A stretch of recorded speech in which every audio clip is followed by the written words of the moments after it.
January 2nd, 2012. Ray Lewis walks into a press conference in Baltimore, and the entire NFL world stops to listen. He announces this will be his last ride. His voice is thick with emotion. At 36 years old, after 16 seasons of punishing, relentless football, number 52 is finally hanging it up. But Ray Lewis does not do anything quietly. What comes next would be one of the most improbable, dramatic final chapters in NFL history. This is the story of the most intense linebacker to ever play the game. A player who turned emotion into dominance and who refused to let his story end any way but on top. Ray Lewis entered the NFL in 1996 as the 26th overall pick by the Baltimore Ravens. He was not the biggest linebacker in his draft class. He was not the fastest. But from the moment he stepped onto an NFL field, something was different. There was an intensity, a fury, a presence that could not be measured by the combine. At just 21 years old, Lewis started every game his rookie season, recording 110 tackles and announcing himself as the future of the Ravens defense. By his second season, he was named a team captain at just 22 years old, the youngest in franchise history. His teammates did not vote for him because of his age or his draft position. They voted for him because when Ray Lewis spoke, grown men listened. When Ray Lewis hit someone, the entire stadium felt it.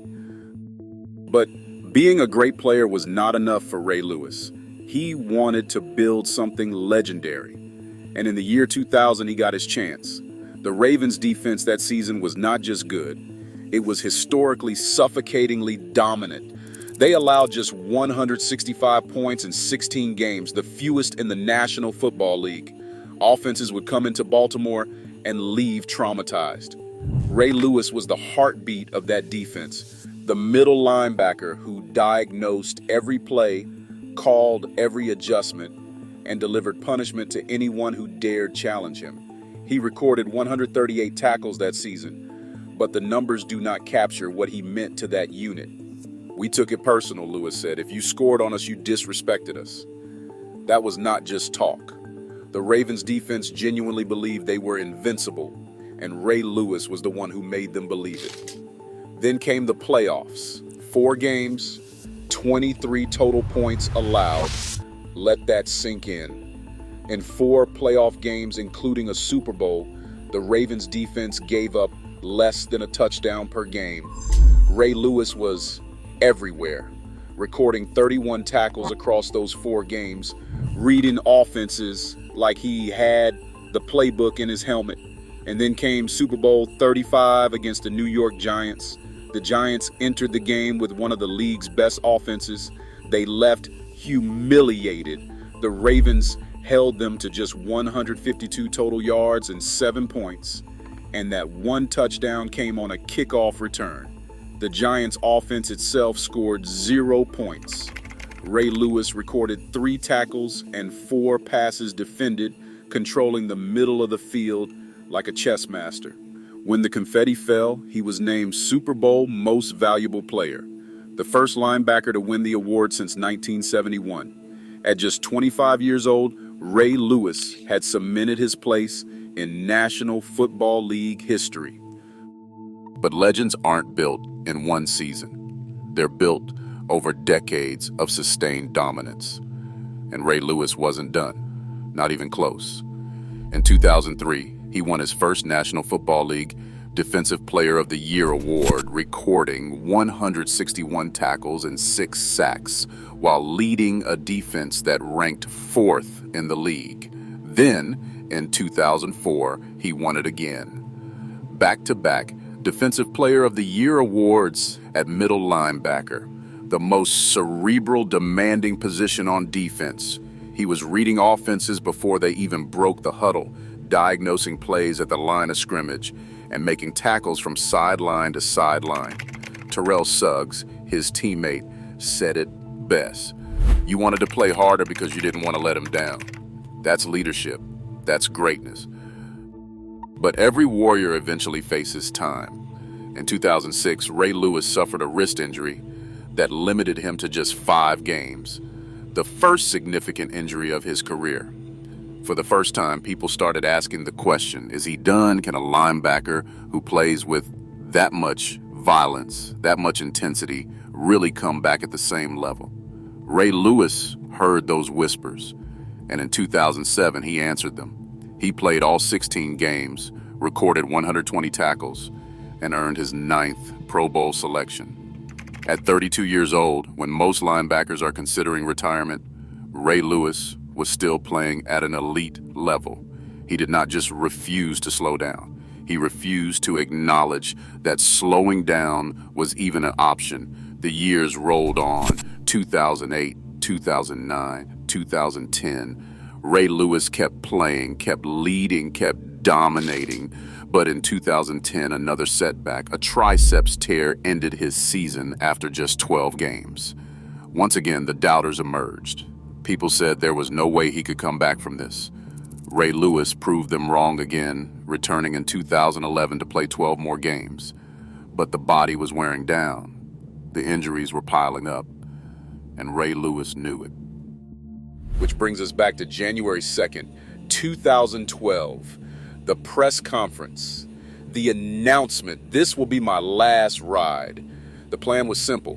One final season, go out on his own terms, lead the Ravens to one more playoff run, and ride off into the sunset.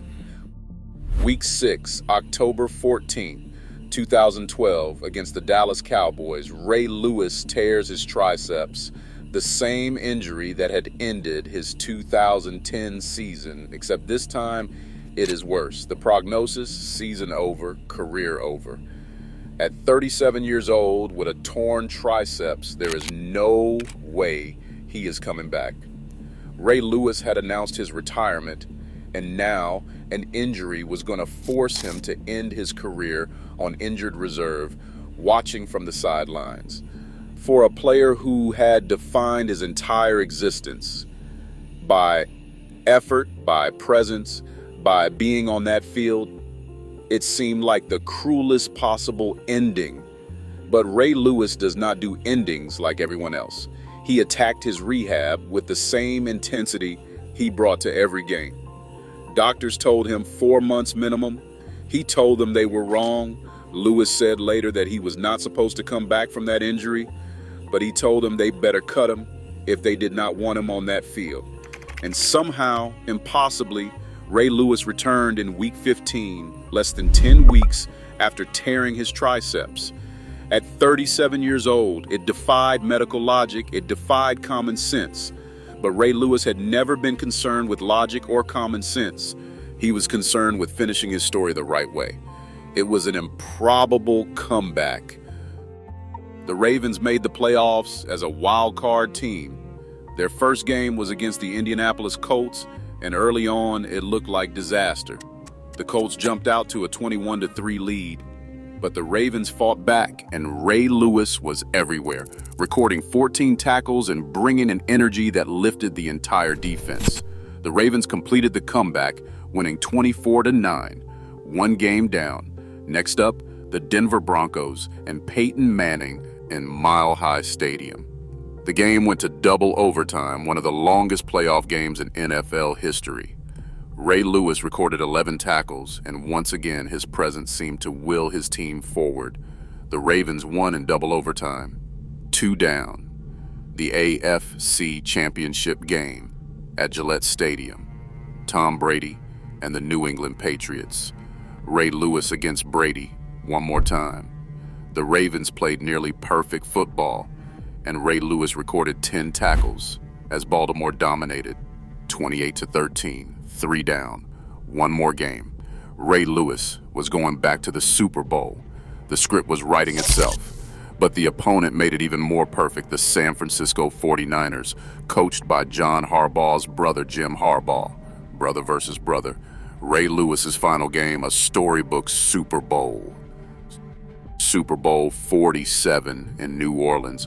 The Ravens jumped out to a 28-6 lead, and it looked like the perfect ending was assured. Then the stadium lights went out. A 34-minute power outage stopped the game cold, and when play resumed, the 49ers came roaring back. They cut the lead to 31-29. They had the ball in the final minutes with a chance to win. Ray Lewis, 37 years old, playing on a surgically repaired triceps in his final game ever, had to make one more stand. The 49ers drove deep into Ravens territory. Fourth down, the game on the line, the pass fell incomplete. The Ravens held on, 34-31. Ray Lewis collapsed on the field, overcome with emotion. He had done it. He announced his retirement. He had torn his triceps. He had come back impossibly fast. He had led his team through 4 playoff games, and he won the Super Bowl in his final game. Destiny, Lewis said afterward. You cannot tell me there was not something greater writing this story. Ray Lewis finished his career with 2,059 tackles, the most in Ravens history, 41.5 sacks, 31 interceptions, 13 Pro Bowls, 7 first-team All-Pro selections, 2 Defensive Player of the Year awards, 2 Super Bowl rings, and a Super Bowl Most Valuable Player award. In 2018, he was inducted into the Pro Football Hall of Fame on the first ballot. But the statistics do not capture what Ray Lewis meant to the game. He redefined what a middle linebacker could be, not just in terms of physical ability, but in terms of leadership, intensity, and sheer force of will. Ed Reed, his Hall of Fame teammate, said it simply. Ray was our heartbeat. When Ray hit somebody, we all felt it. Ray Lewis played football like every snap might be his last. He brought an emotion and passion that was impossible to fake and impossible to ignore. He made everyone around him better because no one wanted to be the weak link when Ray Lewis was giving everything he had.